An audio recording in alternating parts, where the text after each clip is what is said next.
අනිකුත් අපේ තියෙන ජාතික දේශපාලන මතාන්තර පැත්තක දාලා රටේ ජාතික අවශ්‍යතාවයක් වශයෙන් අවුරුදු 80කට පස්සේ මතුවෙමින් වෙන වාසිදායක කොන්දේසි තේරුම් අරගෙන අපි මං හිතන්නේ තීරණයක් ගත යුතු බ්‍රික්ස් සංවිධානයේ සමාජිකත්වය ගන්න. ඒ හැර අපි ණය අර්බුදයට කළු ආර්ථිකයකට හිර වෙලා ඉන්න වෙලාවේ වෙන කිසි මගක් නැහැ අපට ගොඩ එන්න. ශ්‍රී ලංකාව බ්‍රික්ස් සංවිධානයට එක්විය යුතුයි. අපි ආර්ථික නිදහස අපට ලබා ගන්න බැරි වුණා. දේශපාලන නිදහස ලබා ගත්තා. බැන්ඩු සම්මේලනයේ පිහිටුවේ අපේ නව නිදහස් රටවල් එකතු වෙලා 1980 තිබුණ තමයි අවසාන නොබෙල් සම්මේලනය තිබුණේ. ෆිඩෙල් කැස්ට්‍රෝගේ නායකත්වය. මේ සාධක නිසා අලුත් ආර්ථික කලාප මතුවෙන්න පටන් ගත්තා. මැද පෙරේ දෙකක් වෙනසක් වෙන්න පටන් ගත්තා. විශේෂයෙන්ම තෙල් සම්පත්තිය රටවල් ඔක්කොම මේ කණ්ඩායමත් එක්ක කහුව වෙලා. දැන් මේ නිසා රුසියාවේ අගමැතිවරයා ලිඛිතව අපේ අලුත් නව ජනාධිපතිට ආරාධනා කරා. ඉතින් ඒ වෙලාවේ මැතිවරයාත් වෙච්ච ගත්ත. නමුත් ඒ වුණත් ඒක අපේ ජාත්‍යන්තර වශයෙන් අපේ රටේ අනාගතය ගැන බලලා දවස් එකමාරක් දවස් දෙකක් මිඩංගු කරන්න තිබුණා.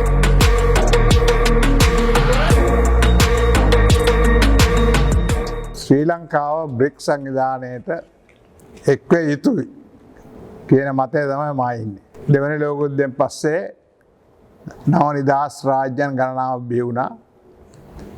අලුත් රාජ්‍යයන් ස්වාධීන ස්වෛර රාජ්‍යයන් 143ක් බිහි වෙලා තියෙනවා. 1945 1975 අතර. මේ රටවල් තාමත් සංවර්ධිත තත්ත්වයට පත් වෙලා නැහැ. රටවල් කීපයක් හැරුණා. ඒ හේතුව ප්‍රධාන වශයෙන්ම අපේ ආර්ථික නිදහස අපට ලබා ගන්න බැරි වුණා. දේශපාලන නිදහස ලබා ගත්තා. ඒකට හේතු වුණා නව විජිත ක්‍රමය එකයි බාධාවක්. ඊළඟට 1980 ගණන් වල ආව නව ලිබරල් ආදය වගේම අධිරාජ්‍යවාදයේ බලය බලපෑම් ලෝපුරා විහිලා ගියා. ඒ නිසා අපේ රටවල් වලට ප්‍රාග්ධන ප්‍රශ්න, තාක්ෂණ ප්‍රශ්න, වෙළඳ බල ප්‍රශ්න අපේ ඉදිරි ගමනට ලොකු බාධාවක් වුණා. ඒක ශ්‍රී ලංකාවට නෙමෙයි නව නිදහස් ලැටින් ඇමරිකාව, අප්‍රිකාව, ආසියානු රටවල් ඔක්කොට. ඉස්සරලාම මේ ආසියාවේ නිදහස් රටවල් තමයි දකුණු ආසියාවේ ඉන්දියාව, අපි පාකිස්තානය, බුරුමේ, ජවහර්ලාල් නේරු, චූ එන්ලායි පස්සේ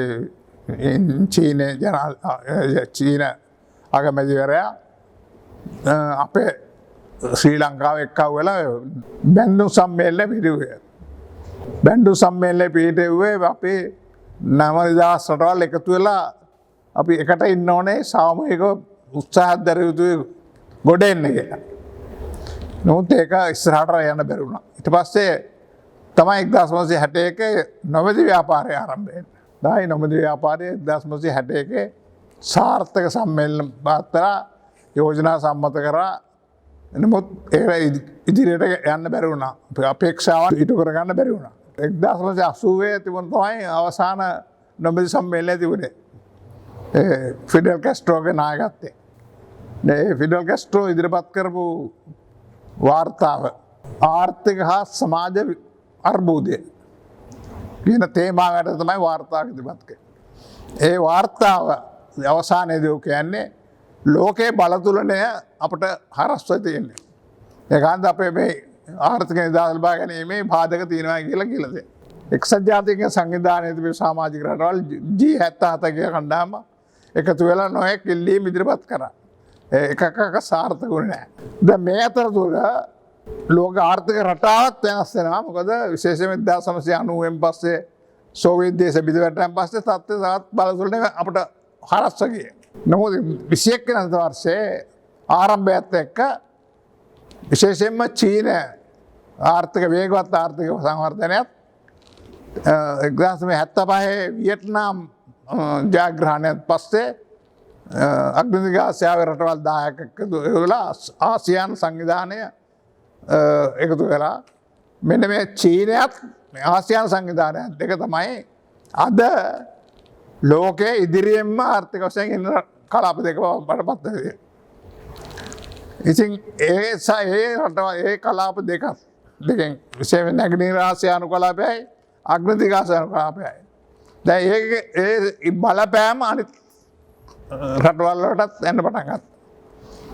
ඒ අනුව තමයි බ්‍රික්ස් සංවිධානයේ අවශ්‍යතාවය මතුවෙන. ඒ නිසා චීනය මේක නායකත්වය කරන බ්‍රසීලය, රුසියාව, ඉන්දියාව, චීනය සහ දකුණු අප්‍රිකාව තුන්වෙනි ලෝකයේ රටවල් වලින් ටිකක් ආර්ථික වශයෙන් ටිකක් ඉදිරියෙන් ඉන්න රටවල් කණ්ඩායම 5 දෙනා එකතු වෙලා තමයි බ්‍රික්ස් සංවිධානය හැදුවේ.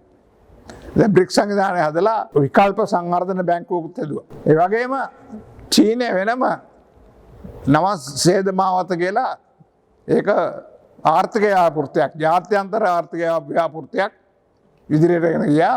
විශේෂයෙන්ම මහද්වීප සියල්ලක්ම සම්බන්ධීකරණය කරන වැඩපිළිවෙලක්.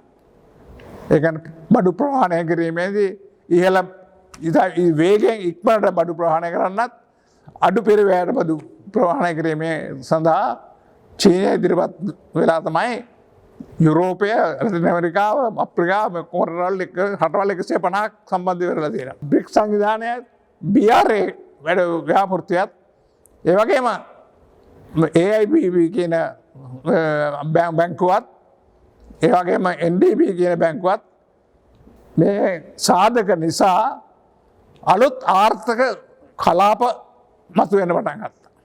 දැන් අප්‍රිකානු මහද්වීපේ රටවල් 54ක් තියෙනවා. 54ම එක ආර්ථික කලාපයක් බවට පත් වෙලා. අප්‍රිකානු මහද්වීප තුල උතුරු අප්‍රිකාව, දකුණු අප්‍රිකාව, බටහිර අප්‍රිකාව, නැගෙනහිර අප්‍රිකාව, මධ්‍ය අප්‍රිකාව කියලා උප ආර්ථික කලාප 5කුත් තියෙනවා. දැන් මෙහෙම රටවල් එකතු වෙමින් තමයි ආර්ථික ලොකු ගැම්මක් ආවා. ලැටින් ඇමරිකාවේ සෙනෙක් කියලා ආර්ථික කලාපයක් බිහිවුණා. ආසියාවේ තියෙන උතුරු ආසියාවට ඇත්තන මොංගෝලියාව, උතුරු කොරියාව, චීනයත් එක්ක සම්බන්ධ වෙලා අග්‍රදිගාසියාවේ කලාපයක් තියෙනවා. නැගෙනහිර ආසියාව තමයි චීනය විශේෂයෙන් ආවරණය වෙන්නේ. ඊළඟට දැන් අලුත් ආර්ථික කලාපයක් බිහිලා තියෙනවා. මොකද මේ යුරෝ ඒෂියා කියලා රුසියාවත්, බෙලෝරුසියාවත්, පැරණි සමාජවාදී ආසියානු සමාජවාදී රාජ්‍යයන් උස්බෙකිස්තාන්, තජිකිස්තාන් මේ කොවෙලා වෙනම කලාපයක් යුරෝ ඒෂියා ඉකොනොමික් රීජන්. දැන් මේ කලාපට එක වෙන එකට සම්බන්ධ වෙලා මතු වෙන්න පටන් ගත්තා. මැද පෙර දෙකත් වෙනසක් වෙන්න පටන් ගත්තා. විශේෂයෙන්ම තෙල් සම්පත් තියෙන රටවල් ඔක්කොම මේ කණ්ඩායමත් එක්ක කහුව වෙලා. දැන් මේ නිසා 1955 දී බැන්ඩු සම්මේලනය, 1961 නොබෙල් ව්‍යාපාරය, ඊට පස්සේ 1980න් පස්සේ G77 කණ්ඩායම අපේක්ෂා කළ ඒ ලෝක බලතුලනය දැන් වෙනස් වෙලා. අන්න ඒ නිසා තමයි දැන් බ්‍රික්ස් සංවිධානය ප්‍රධාන සංවිධානයක් බවට ඉස්මතු වෙලා තිබෙන්නේ. ඒ අනුව තමයි බ්‍රික්ස් සංවිධානයේ ගිය පසුගිය ඔක්තෝබර් මාසයේ 2024 පළවෙනි දාට රටවල් 5ට අමතරව තවත් රටවල් 5ක කවුද රටවල් 10ක් එකතු වෙලා තියෙනවා. දැන් මේ නිසා මේ ලෝක බල මේ එක පැත්තකින් බලතුලනය වෙනස් වුණා. ඊළඟ මේවායේ තියෙන දලදේශීය නිෂ්පාදනය මේ විශේෂයෙන් මේ කලාපේ 60% වැඩි. එතකොට අපේ ලෝකය 1500 ඉඳලා යටජිත හරහා අධිරාජ්‍යවාදී රටවල් පාලනය කරපු රටවල් තමයි ගෝලීය උතුරට ඇති. දැන් මේ තමයි එහෙම් පිටින්ම මුළු බලතුලනේ ඒ පැත්තට වාසය වෙන තුනේ. දැන් මේක වෙනස් වෙනන් පස්සේ අද ගෝලීය උතුර ලෝක ජනගහනයේ 13%යි. ගෝලීය දකුණ ජනගහනයේ 87%යි. ඉතින් ඒ අනුව බලනකොට ජනගහනයේ වශයෙන් අද විශාල ලොකුම කලාපය මේ ගෝලීය දකුණ කියන කලාපය. අද තුන්වෙනි ලෝකෙ කියලා නෑ. සෝවියට් දේශ බිඳ වෙනන් පස්සේ ඒ නම පාවිච්චි කරන්නේ නෑ. දැන් පාවිච්චි කරන්නේ ගෝලීය දකුණ කියන එක. ඒක මේ රුසියාවත් හම්බුන වුණාන් පස්සේ ඒකට කියන ගෝලීය බහුතරය කියලා. Global majority. මොකද රුසියාව ආසියාවට සම්බන්ධ රටක් නෙවෙයි නිසා නමුත් දැන් මේකට සම්බන්ධ වෙච්ච හන්දා ඒක පුළුල් වෙන්න ග්ලෝබල් සවුත් කියන වලට ග්ලෝබල් මැජොරිටි කියලා පාත්. දැන් මේ කලාපය තමයි ප්‍රධාන වෙළඳපොළ. පාරිභෝගික ගයන්ගේ පැත්තෙන් ගත්තම බඩු විකිරෙන විශාල වෙළඳපොළ තිබෙන්නේ මේක. ප්‍රාග්ධනය ගෝලීය උතුරෙන් ගලාගෙන එනවා. ගෝලීය උතුර මේක නතර කරන්න බෑ. තාක්ෂණය පැත්තෙන් විශේෂයෙන්ම චීනය ඇමරිකාවත් එක්ක කරට කරගෙන තත්ත්වයට පත් කරනවා. ඉතින් මේ නිසා මේ සියලු කාරණා සාධක ප්‍රතිඵලයක් වශයෙන් අපේ ස්වාභාවික සම්පත් වැඩියෙන් තියෙන කලාපය ගෝලීය දක්වනවා. භෞතික සම්පත් වැඩියෙන් තියෙන කලාපය මේ කලාපය. මානව සම්පත් ප්‍රබල තත්ත්වයක තියෙන මේ කලාපය. එතකොට මූල්‍ය සම්පත් දැන් මේ කලාපෙට තමයි එන්න මූල්‍ය සම්පත් වැඩි වෙමින් පවතින්නේ. ඉතින් ඊළඟ තාක්ෂණයක් දැන් ඒ නිසා මේ සියලු සාධකයන් බලනකොට ලෝකයේ බලතුලනයක් වෙනස්සලා අලුත් රෝගතාවක් ඇතිලා අර එතෙක් තිබිච්ච ඒක ද්‍රව ලෝකය නැත්තම් ද්‍රව දෙකක් එකතු වෙච්ච සෝවියට් සංගමය ඇමරිකාව ප්‍රමුඛ එවැනි බයිපෝල ක්‍රමයකුත් නෙවෙයි අද මල්ටිපෝල නැත්තම් බෞද්ධව ලෝක රටාවක් වෙලා තියෙනවා. දැන් මේක තමයි අපිට තියෙන ලොකුම හයිය. අන්න ඒ නිසා අද අපේ රටේට මෙතෙක් තිබිච්ච බාධක වශයෙන් අධිරාජ්‍යවාදයේ බලය හා බලපෑම අඩු කරලීමට කොන්දේසි නිර්මාණය වෙලා තිබෙනවා මේ කලාපයේ ඉස්මතු වෙනුන් පස්සේ. ඒ නිසා තවදුරටත් අපේ වගේ රටවල් වලට අවශ්‍ය වන්නේත් නැහැ, ඉඩකඩ ඇත්තෙත් නැහැ. මොකද ප්‍රාග්ධනය තියෙන්නේ මේ කලාපේ, තාක්ෂණය තියෙන්නේ මේ කලාපේ, වෙළඳපොළ තියෙන්නේ මේ කලාපේ.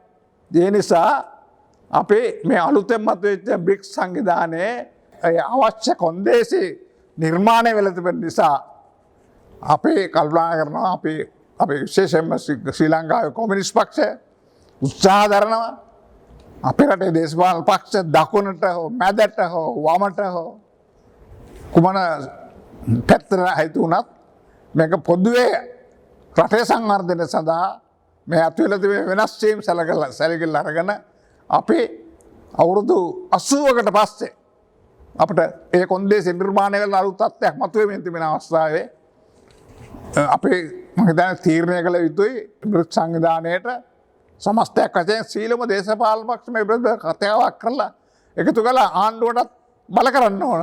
අපි ගිය සම්මේලනයේට රුසියාවේ පැවැත්තේ 2000 ඔක්තෝබර් මාසයේ 23 24 ඒ දවස්වල තමයි ශ්‍රී ලංකාවේ ආණ්ඩු වෙනසක් ඇති වුණේ. ආණ්ඩු වෙනස ඇති වුණ ගාම බ්‍රික්ස් සංවිධානයේ නායකත්වය රුසියාවේ අගමැතිවරයා ලිඛිතව අපේ ජනාධිපති අලුත් නව ජනාධිපතිට ආරාධනා කරා. ඉතින් ඒ වෙලාවේ මැතිවරයාත් වෙච්ච එක ඇත්ත.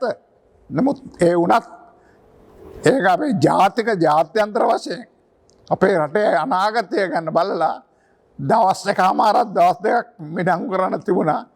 එතුමා දීලා තියෙන හේතුව තිබුණේ මැතිවරණ ව්‍යාපාරය නිසා මට යන්න බැරි වුණායි කියලා තමයි නිල නොවන විදිහට ආරංචි. අනිත් රටවල් 36ක් සහභාගී වුණේ ජනාධිපතිවරු මට්ටමේ, අගමැතිවරු මට්ටමේ, විදේශ මන්ත්‍රීවරු මට්ටමේ, එහෙම නැත්නම් මුදල් මැති මට්ටමේ.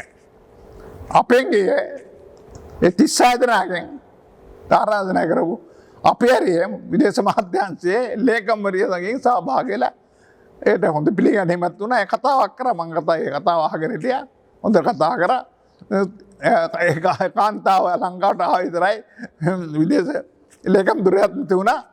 ඉතින් ඒ නිසා මේ පිළිබඳව තාම අපි මං හිතන්නේ සමස්තයක් වශයෙන් පාර්ලිමේන්තුවේ සියලු දේශපාලන පක්ෂ අනිකුත් අපේ තියෙන ජාතික දේශපාලන මතාන්තර පැත්තක දාලා රටේ ජාතිය අවශ්‍යතාවයක් වශයෙන් අවුරුදු 80කට පස්සේ මතුවෙමින් වෙන වාසිදායක කොන්දේසි තේරුම් අරගෙන අපි මං හිතන්නේ තීරණයක් ගත යුතු බ්‍රික්ස් සංවිධානයේ සමාජිකත්වය ගන්න. ඒ හැර අපි ණය අර්බුදයට කළු ආර්ථිකයකට හිර වෙලා ඉන්න වෙලාවේ වෙන කිසි මගක් නැහැ අපට ගොඩ එන්න.